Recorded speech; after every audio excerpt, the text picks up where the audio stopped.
also Shropshire. Now, we keep hearing a lot about unemployment rates rising, and particularly amongst the young. And the unemployment rate for 16 to 25-year-olds in Shropshire was about 1,600 a year ago.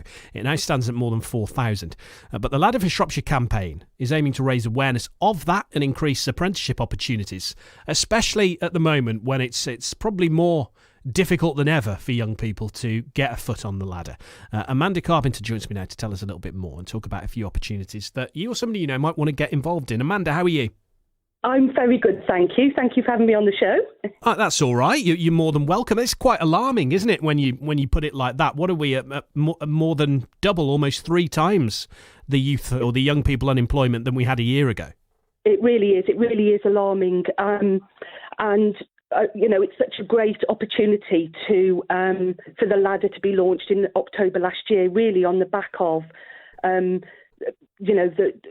youth unemployment, and to really try and contribute to the region's recovery from COVID.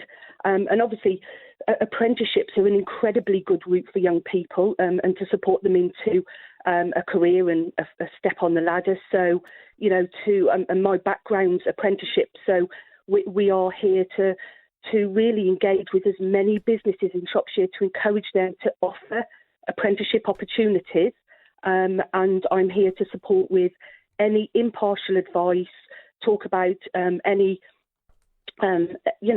really to support them in making an opportunity available for a young person, talk about incentives that are on offer at the moment that the government have introduced to also support with youth unemployment, and support those employers in finding local providers who can support them with apprenticeships.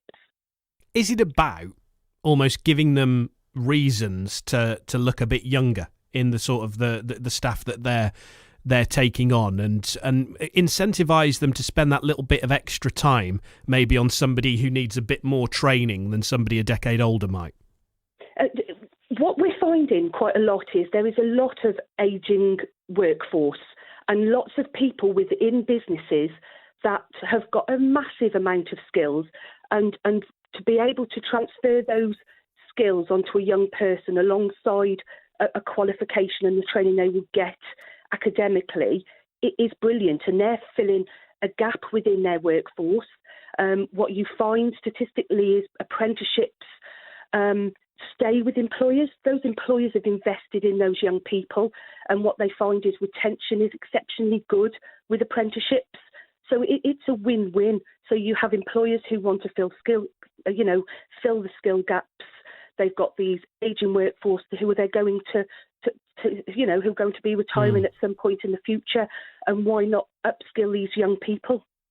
What does an apprenticeship in 2021 look like? Because we heard an awful lot about the fact that education in the economy was moving away from apprenticeships, particularly through that new Labour period at the turn of the millennium. And in recent years, it seems, anecdotally, and I haven't got any statistics to back it up, but more people are turning to apprenticeships now as perhaps, university becomes more expensive or whatever.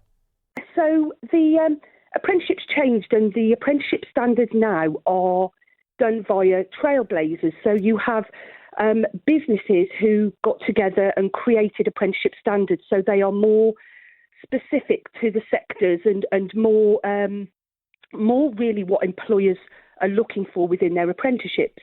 So not only have you got a better quality apprenticeship, you've also got a lot more younger people who can see the added value of the apprenticeship route instead of university. Now, not to say university isn't right for everybody, it absolutely is, but it certainly isn't for everybody. And the apprenticeship route offers such incredible opportunities, ranging from sort of level 2, level 3, which is GCSE level, right up to full degrees.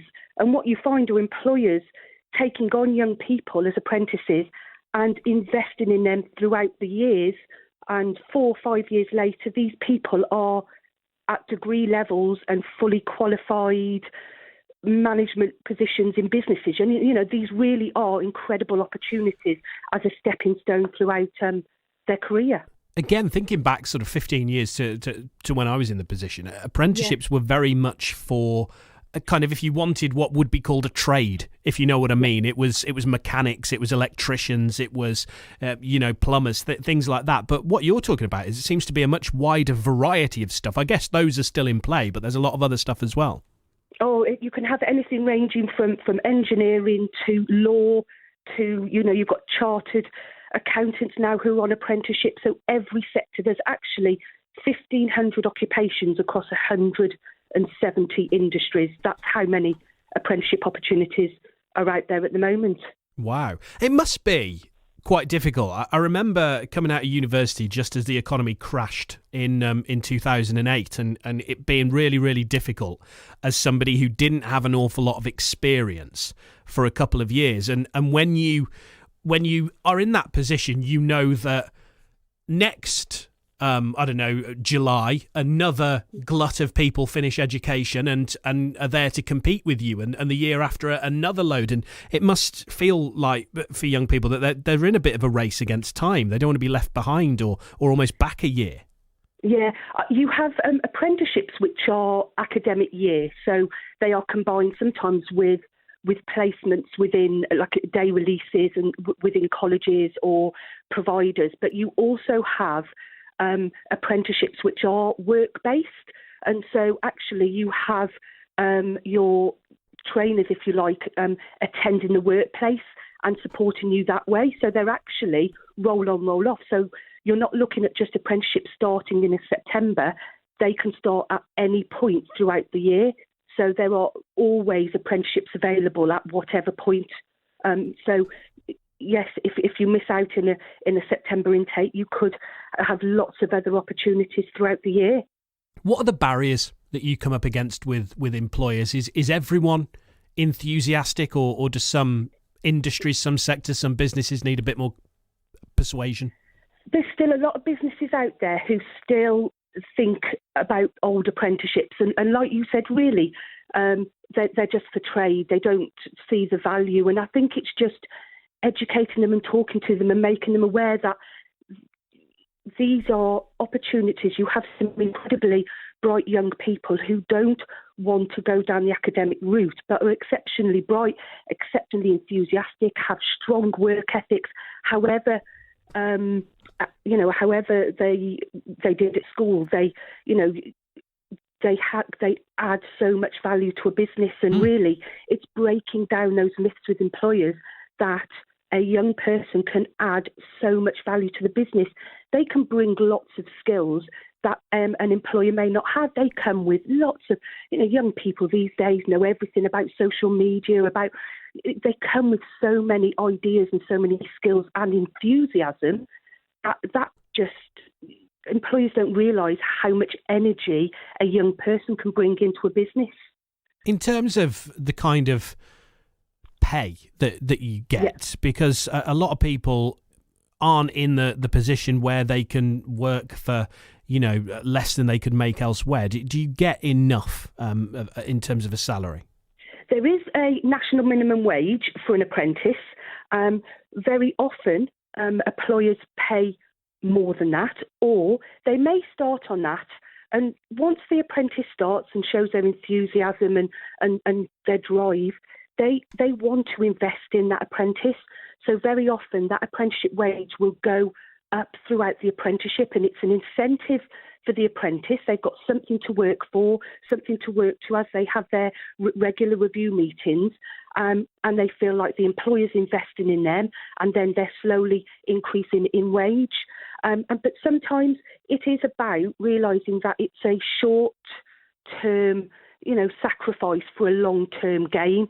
They could have friends who've gone to further education who won't be earning any money at all and could potentially come out with the same qualification, where this person may have been on a lesser salary, could go down and work in retail for a lot more money, but long-term, they're going to have a career, and they're already 2 or 3 years in their career path. A lot of very varied and different places offer them as well. What are some of the more unusual that you've come across that people might not think would be included in an apprenticeship? Well, it's quite a strange time, obviously, at the moment for live events, but there's a business in Telford who have who do live events. So they have equipment that they go round this country and internationally, setting up at big events. They're actually ready for taking on an apprentice now for this year in preparation for all of these events starting up again. So we've actually got an apprenticeship for a live events technician. We have a vacancy in Shifnal at the moment. That's just come on last week. They manufacture and refurb bicycles for disabled people, and they have a gentleman there who's probably been there 20 years and has all of those skills they want to transfer to a young person. What a great opportunity for a young person to be a bicycle technician and learn how to make bikes for such a great sector. So there's a couple of strange ones to start with, but what great opportunities to learn a skill like that.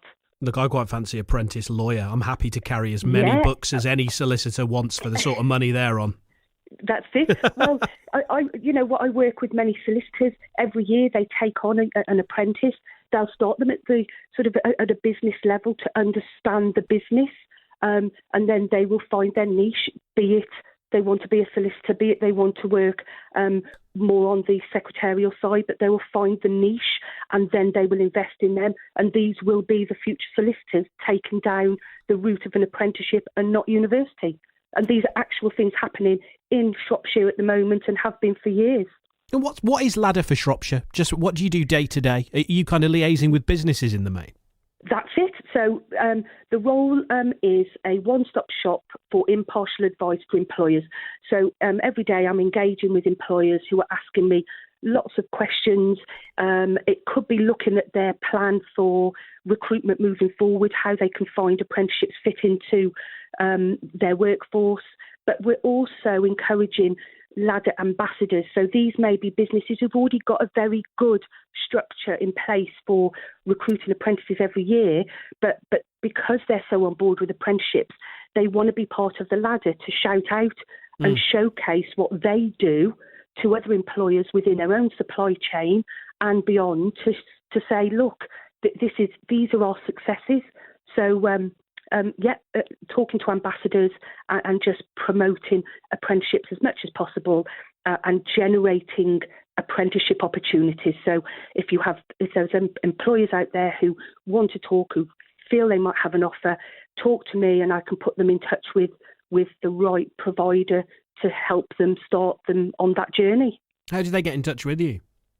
So our website is ladderforshropshire.org. So contact us via the website. All of the contact details are on there. But what I'd like to say is next week I've been working with Jobbox, who are part of Telford Weekend Council, who have been the lead for doing a virtual event for apprenticeships next week. And Telford Jobbox, through their Facebook, are going to have a live virtual event next week, which is going to be available for everybody from schools, young people who are older looking to change careers and looking at apprenticeships as a chance to sort of skill into a different sector, because it's not just for young people. And we're just going to be showcasing all week. There'll be live webinars from employers showcasing their apprenticeships. We'll be looking at all of the live vacancies at the moment, shouting out about that, talking about myths of apprenticeships, and there'll be workshops for CV writing. And that, again, you can go to Telford Jobbox website, and that's going to be live from tomorrow, the link ready for Monday, because next week's National Apprenticeship Week, running 8th to 12th of February, so there's going to be lots of things happening next week. But I would encourage you also to look on ladderforshropshire.org, and all the information is also on there, and I can be contacted through there, and I'll be very, very happy to speak with any employers who think there may be an opportunity to help us with these with youth unemployment at the moment. Before you go, Amanda, I would imagine one of the big plus points about an apprenticeship is after a business has invested in you for however long the apprenticeship takes, not only have you got a foot in the door, but I would imagine they're more likely to want to keep you on, aren't they? I would imagine that the kind of the graduate employment rate is pretty good. Oh, it's statistically it's something like 90-something% stay with that employer.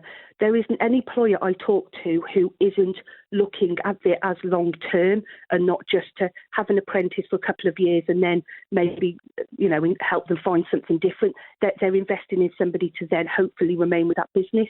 And that's really what tends to happen.